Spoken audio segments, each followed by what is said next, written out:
Hi, ladies and gentlemen. My name is Adam Pelta-Pauls. I'm the new Director of Education here at Quintessence Theater. Thank you all for joining us for this Talkback after No Exit. One more round of applause for the show. The Phillies won their game last night. Eagles kickoff isn't until 8, so thank you for spending a stress-free afternoon taking in just some easy theater. Cool, so thank you. I'm gonna just have a quick conversation with Alex, who directed our show and is the artistic director here at Quintessence. And I wanted to start it off just by asking you if you could talk about your history with French theater in general. What turns you on to French theater and French playwrights? That's a big question. So if I have a second language, or if I have more than English, French would be my second language. And I studied French both in high school and in college, and went to France as much as I could throughout my life. So French literature has always been really dear to me. And in particular, I just love the way in which philosophy enters into French theater, and the way it's very humorous. And when I was coming out of college, the first play I directed was Genet's The Maids, which was one of my favorites. And then I started falling in love with all of the other playwrights that were writing in mid-20th century France, that were putting all the things I love about existentialism and philosophy into great pieces of theater. And so I thought, I have enough French. We did Ennui's Antigone here in our second season, which was, I think, one of my favorite productions. And the whole time I spent directing that, I had the French script open in my hands, and I also had Jeremy Sam's English translation. And so many times I get frustrated at how he chose to translate the language. So I really wanted to have a go at seeing if I could do it myself. And so that's what this process was.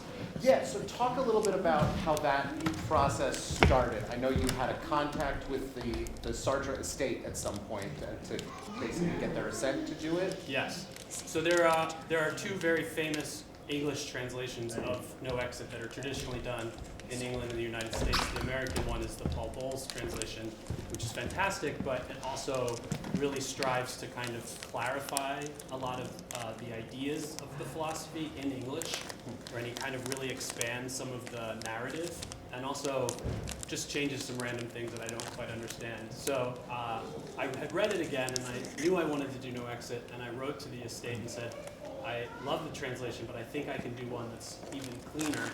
And will you give me permission to do it just at Quintessence in Philadelphia? And they said yes. So it can't be done anywhere else. We're allowed to do it here in our wonderful space. And so the process of it really was I spent a very intense week just kind of with the French, with my French dictionary, and with a number of French friends who I was emailing and calling for help. And together we sort of created our first draft, and then it was really working with the cast where we took it a whole other level and sort of found exactly the right words to use and make that possible. You mentioned on opening night that on the first day of rehearsal you were still working on the very end of the translation. So can you talk a little bit about how your rehearsals influenced the way that it looked at the end? Yeah, I used to write a lot of plays and did a lot of adaptations of literature to the theater, and then becoming an artistic director, I didn't really have the time anymore. So I really was very nervous to have the cast read my version. And I was also doubting whether it was successful. So we started off the first 3 days of rehearsal reading the other famous translations. And by the end of the third day of rehearsal of doing these other scripts, I was like, no, my script is definitely the one.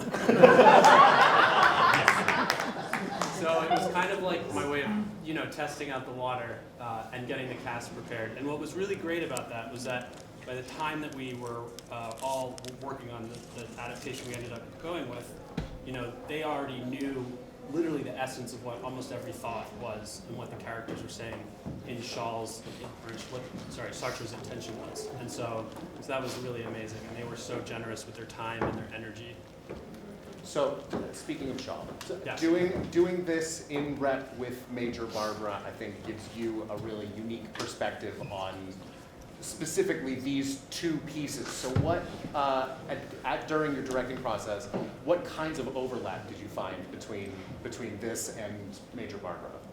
Yeah, I think at the heart of both plays is what is this idea of the human soul, and how does it function, and specifically for both writers, what happens to the human soul entering into the 20th century with advances in technology, advances in weaponry, advances in mass destruction, and how do we understand the soul to exist as the sort of traditional church model or religious model starts to sort of fall to a more sort of open interpretation of humanism or in this case existentialism. And that's a thing that thrills me in general in theater, is asking what is the human soul and what is the God force. And for Shaw, he's really interested in this idea of the life force that's sort of driving us as individuals that could be considered divine.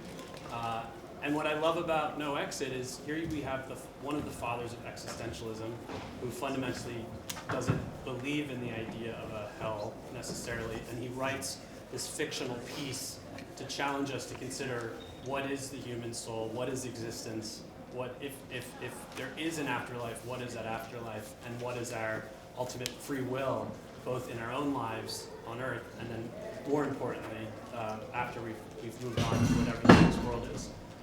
And I find that idea and exploration very funny and very thrilling. Well, I only have one more question, and then I'm going to turn it out to the audience, but I think I'm going to ask something that is on everyone's lips. Gabriel, the valet, how did you get him not to blink? So that was the thing that he as an actor, as soon as we read the first version, he was like, oh my God, this is amazing. I'm not going to blink the whole time. We were like, really? And he just started working on it. And like anything, if you rehearse it and practice it, it becomes a tool you can use. So it was funny because when the actors still didn't know all their lines and they missed their lines, and he'd be standing there, you'd see him being like. But yes, to figure out who that character is, in the French it's garçon, so it's just boy. It's the boy as in the bellhop or the serving man, the serving boy, and he is such an innocent servant, but his power and his menace is profound. So that was a lot of fun to just, have an actor like that, as charming as Gabriel is, to pull that off.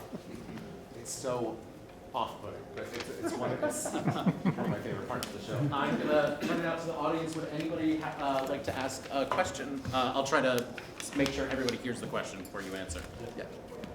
You mentioned two or three things about you mentioned random things about the Pelta-Pauls translation that were changed, that sort of threw you or irked you.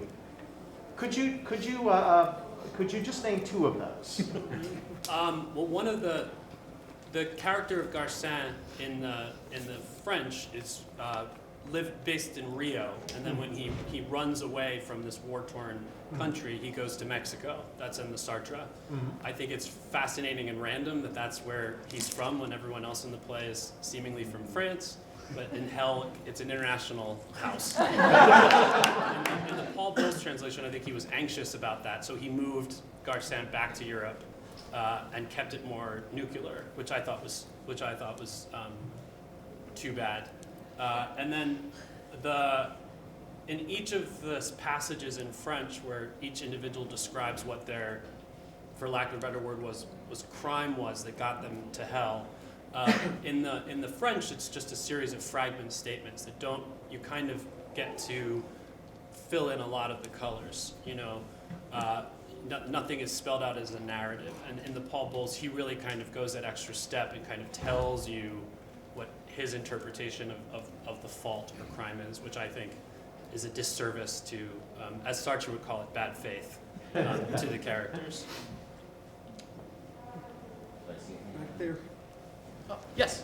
Hi, I just have a question. What made you decide for the colors of the chairs as well as the wardrobe for the performers? Like, I noticed that she had like a little bit of burgundy like on her stripes, and then blue all over her dress, and then green. It was like a little bit harder to decipher, but like based on the suit, I wanted to assume like the pants like had like a little bit of gray to like insinuate the spinach green. So I guess I wanted to interpret like why did you choose these colors?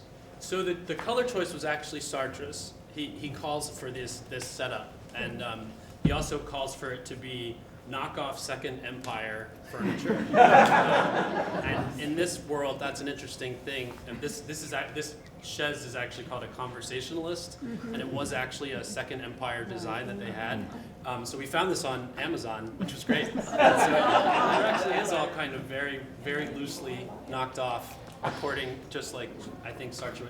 Sartre probably would want it to be a little heavier and a little gaudier than what we have, and darker and a little more ornate. But so we were really just trying to figure out a sort of a more contemporary look for that.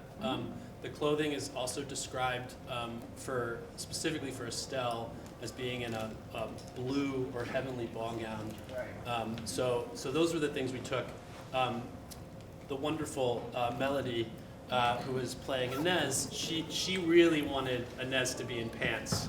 And there's so many incredible pictures of specifically women in the 1940s who made that sort of shift. Like great photos of Katharine Hepburn, great photos of a lot of the powerful performers of the day. So we really wanted to find the right thing for somebody that could really appear like they worked at the post office, which is a fascinating aspect of the class that's represented in the play, but also had the power and the elegance. And then Garcin is a newspaper editor and a self-imposed hero. So we have a lot of great images from the mid-20th century of those types of journalists and editors, and so we were trying to recreate that look. Awesome. Thank you. You're welcome. Yes. Two things. First, a comment. The actress or the actor who plays in both Major Barbara and phenomenal. Aren't they? Well, her in particular. I didn't understand the statue. I missed something. What was that all about? What did it? Repeat her comment, please. What did the statue mean? What was it all about? Oh, I'm just curious from your impulse. It has to mean something, but all I could get was it was too heavy for him to deal with. Yeah. I don't know who is that, Lealcon? I don't know who that is. It's a Hercules Oh, it's statue. Hercules. Okay. That's what we've chosen. Okay. All that Sartre asks for is that it's a statue of Barbadien, who made these kind of Gothic, classic Greek alliterative of statues, and the idea is most of them are very grand with struggle or conflict. Right, okay. And That's good. I've got it. yeah. But what's fascinating is, and this is another thing that Pelta-Pauls changes, he elaborates what he wants the room to be, but all that we have in the room, according to Sartre, is the table with the letter opener, the fireplace with the statue, the bronze statue, and the chandelier, and these three chairs. And that's what his hell is. And a bell, sorry, I forgot. And a door. That breaks. How did you come up with the idea of the screens? I really loved it. We both really loved it because I think it captures something that the English translation of the title didn't really capture, because we claw in French, kind of suggests that, either it's like a play that's in place, they're rehearsing it, or, it's like an interrogation, which exactly is what this is trying to get at. So how did you come up with, both screens and the setup where like everybody's watching the live interrogation? Yeah, you kind of got it in your question.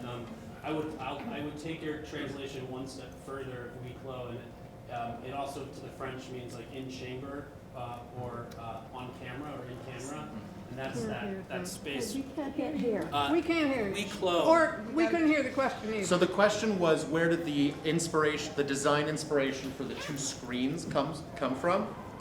So we close, which is the original title of the play, means literally closed door, or behind closed doors, or in chambers, or in camera, because as French has that magical way of meaning many things with a single phrase. And so to the French, that would be a space for negotiation on which everything is told forthright and off the record. And so that's what we kind of have here literally, is this negotiation of guilt among these three players. The play also talks of this idea of the others, or the people outside who are in control of the space. And for Sartre as an existentialist, the idea of free will and the idea of destiny is part of his huge debate. And so I was excited to create this idea that the others were literally these security camera type forces watching them and sort of always sort of peeping in and aware of everything that they were doing. And Sartre wrote this play while Paris was still occupied by the Nazis, and it was performed while the Nazis were still occupying Paris. And so the city was under watch, obviously, and everything you did was being controlled and dictated by the Nazis. And so that adds an extra level to this idea of living in hell and not being able to be your authentic self or whatever your authentic self was. So the hope was that the cameras would do that. I also love French cinema. Diabolique is a film that we watched an exploration of the French archetypes, specifically the women, and so to evoke some of that imagery of the French cinema, specifically the psychological horror that they love in France was a goal with the cameras. But cameras are dangerous because they obviously take your focus off the living form, and projections are dangerous in that way to me. So the goal was to try and figure out how to help it heighten your anxiety and your sense of the beauty of it and the horror, while also not distracting from it, and giving you a sense of the third eye that was present. Sorry, to respond to that directly, I think that was a wonderful effect to make us really uncomfortable, because not only was it the surveillance, but we were the people, we were placed in the position of the people surveilling. That was really uncomfortable. Great. Good.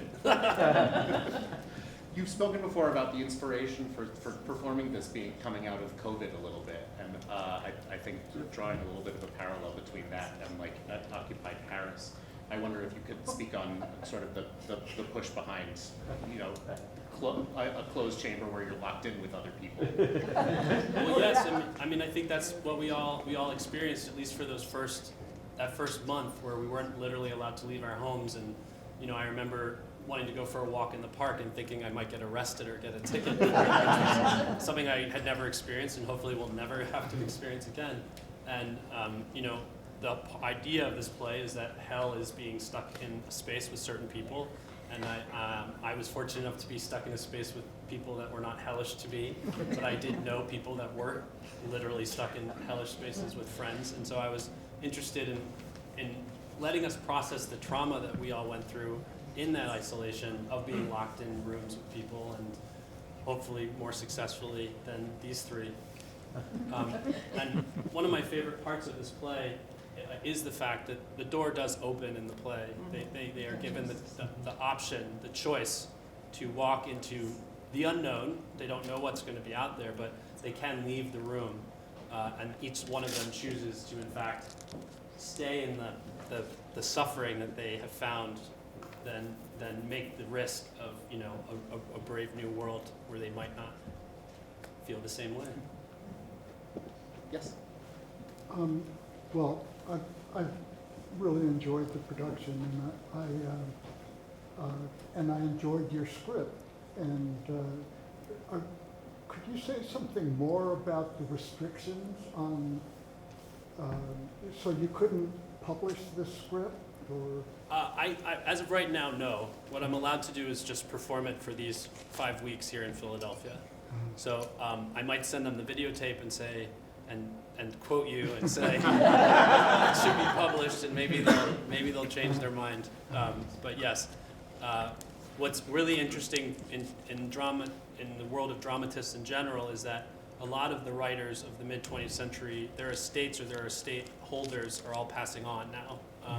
So we're in a whole brave new world where a lot of, Beckett is an example, the woman who used to run that estate is no longer with us. Tennessee Williams, his estate holder, she passed away. So suddenly these estates that used to require or not allow for any kind of evolution or creativity around the work are opening their doors to new ideas. So it's an exciting moment for all of that theater. Can we sign a petition? Yeah. Yes. Back to the security cameras, where are they? Where are they? Yeah. They're the 2 green dots. So there's one right there, and then there's one up there. See, it's very sneaky. I saw that one and I thought it was So those are actually cameras that we bought during COVID because we were doing a lot of COVID theater. So these cameras were in actors' apartments when we weren't allowed to work together. And that's how we created a lot of our virtual theater. Yeah. So we were like, oh, this is great. We have this technology. Let's keep exploring. Any other questions? Yes. Did you have it on all the time? Because I was only aware of it when people were in close-up. No, It wasn't on all the time. yeah, it wasn't on all the time, and I also tried to not. Sartre believes that in his existentialism that there isn't a singular track.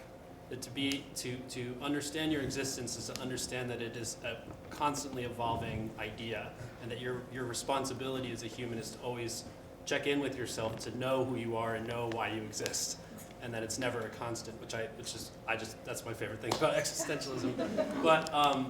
But so the goal was to not set any rules for the camera, so that if you thought you understood why the camera was coming on, it wouldn't turn on, and then other times. See, and I had my theory going. I thought you wanted us to see their faces when they were facing each other. That I also guess I was helped. wrong. That also helped. No, that also was a helpful cinematographer thing. Yes. Yeah.